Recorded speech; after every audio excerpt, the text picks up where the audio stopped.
Hello दोस्तों, कैसे हो आप। आशा करता हूँ आपको हमारे वीडियो पसंद आए होंगे।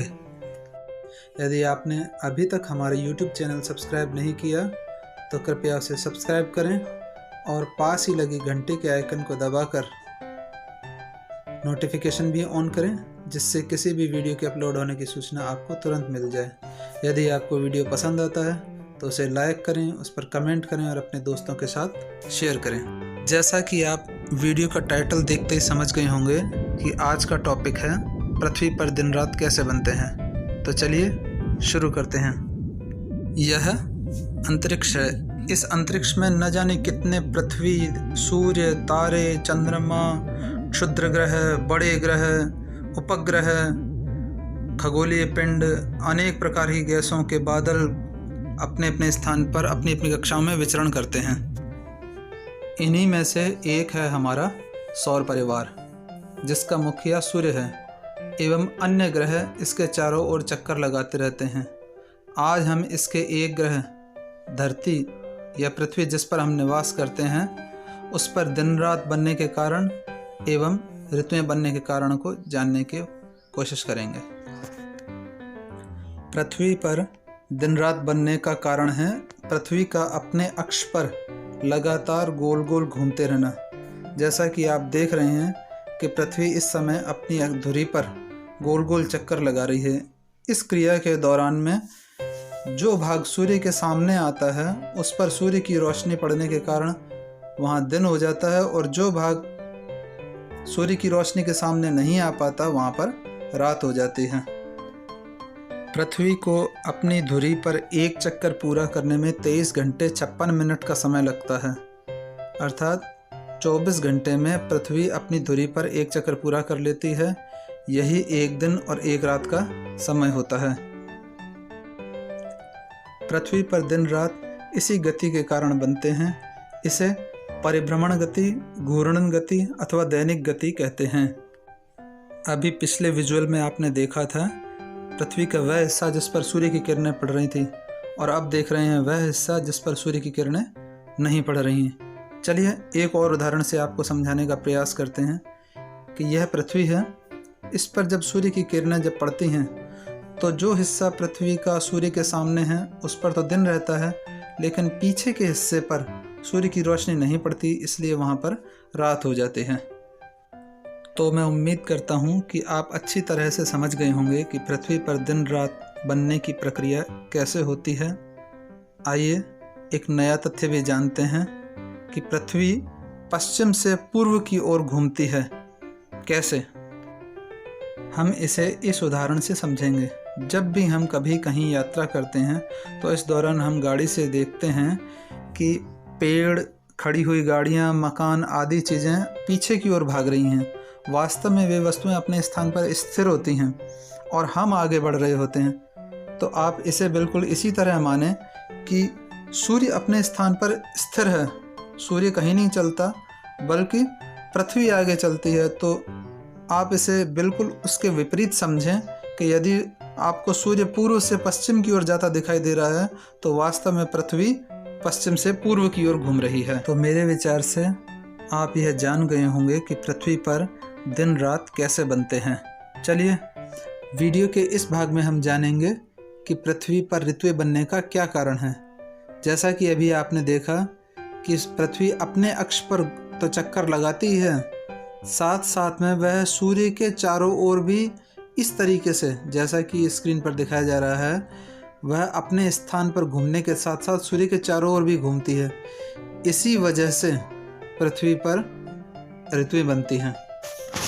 इसे परिक्रमण गति, वार्षिक गति अथवा रेवोल्यूशन स्पीड भी कहते हैं।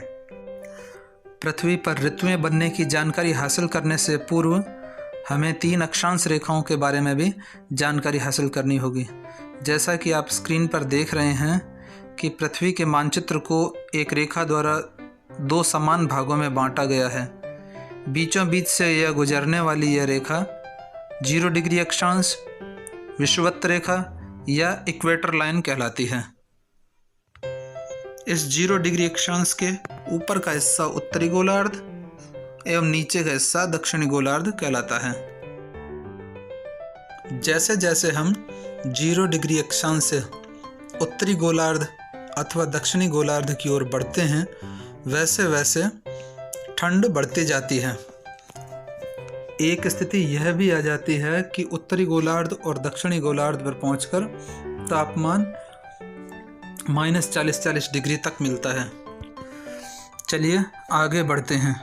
0 डिग्री अक्षांश से ऊपर 23.5 डिग्री पर कर्क रेखा एवं 0 डिग्री अक्षांश से नीचे दक्षिणी ध्रुव की ओर 23.5 डिग्री पर मकर रेखा। इन दो रेखाओं को भी आपको ध्यान रखना होगा। 23.5 डिग्री क्यों, इसका कारण मैं आपको बाद में बताऊंगा।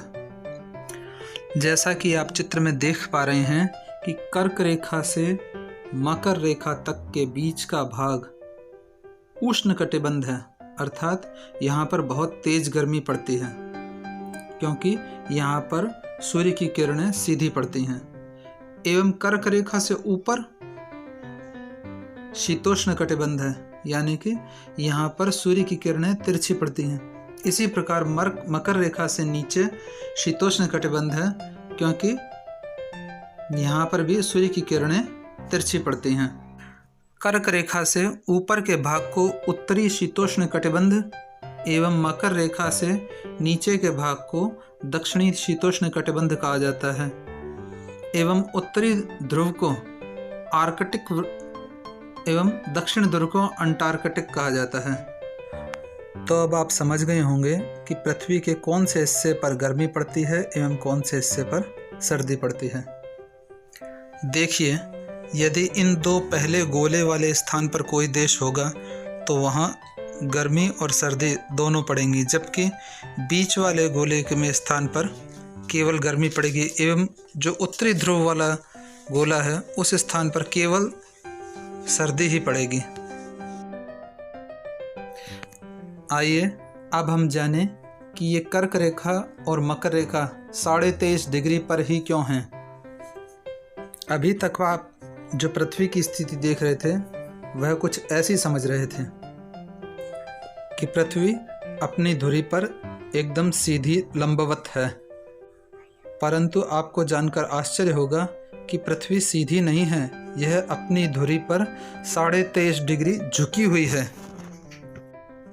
इसी 23.5 डिग्री झुकाव के कारण कर्क रेखा एवं मकर रेखा 23.5 डिग्री पर मानी गई हैं। यदि पृथ्वी 23.5 डिग्री के अक्ष पर झुकी हुई नहीं होती तो प्रत्येक देश में प्रत्येक स्थान पर 12 घंटे का दिन और 12 घंटे की ही रात होती, परंतु जब हम वास्तविक जीवन में देखते हैं तो ऐसा नहीं है। सर्दियों में रातें बड़ी होती हैं, दिन छोटे होते हैं, जबकि गर्मियों में दिन बड़े होते हैं एवं रातें छोटी होती हैं। आइए बात करते हैं पृथ्वी की परिक्रमण गति के बारे में। तो आपको यह जानकर आश्चर्य हो सकता है कि पृथ्वी सूर्य के चारों ओर गोल गोल नहीं घूमती, बल्कि अंडाकार रूप में चक्कर लगाती है, जैसा कि आपको स्क्रीन पर दिखाया जा रहा है। पृथ्वी अपनी परिक्रमण गति के कारण 3 जनवरी को सूर्य के सबसे नज़दीक होती है। इस समय सूर्य और पृथ्वी के बीच की दूरी 14 करोड़ 70 लाख किलोमीटर होती है। इस स्थिति को उपसौर कहा जाता है। वहीं 4 जुलाई को पृथ्वी और सूर्य की दूरी सर्वाधिक 15 करोड़ 20 लाख किलोमीटर होती है, जिसे अपसौर कहते हैं। पृथ्वी की वार्षिक गति के कारण 21 जून को कर्क रेखा पर सूर्य की किरणें एकदम सीधी पड़ती हैं, जिसके कारण कर्क रेखा जिन जिन देशों में से होकर गुजरती है उन देशों में उस दिन सबसे बड़ा दिन एवं सबसे गर्म दिन होता है। इसी प्रकार 23 सितंबर को विषुवत रेखा पर सूर्य की किरणें सीधी पड़ती हैं, जिस कारण हमारे देश भारत में 12 घंटे का दिन और 12 घंटे की रात होती है। 23 दिसंबर को मकर रेखा पर सूर्य की किरणें सीधी पड़ने के कारण भारत में सबसे बड़ी रात एवं सबसे छोटा दिन होता है। इसी प्रकार 21 मार्च को पुनः विषुवत रेखा पर सूर्य की किरणें सीधी पड़ती हैं, जिसके कारण भारत में पुनः 12 घंटे का दिन और 12 घंटे की रात होती है। तो मैं उम्मीद करता हूँ कि आप इस वीडियो द्वारा दिन रात बनने की प्रक्रिया को एवं ऋतु परिवर्तन की प्रक्रिया को आसानी से समझ गए होंगे। आप हमारा इससे अगला वीडियो देखना न भूलें, क्योंकि इस वीडियो में जो कठिन शब्द हैं एवं जो तथ्य आपके समझ में नहीं हैं उन पर चर्चा की जाएगी। इसलिए आप हमारा अगला वीडियो ज़रूर देखें।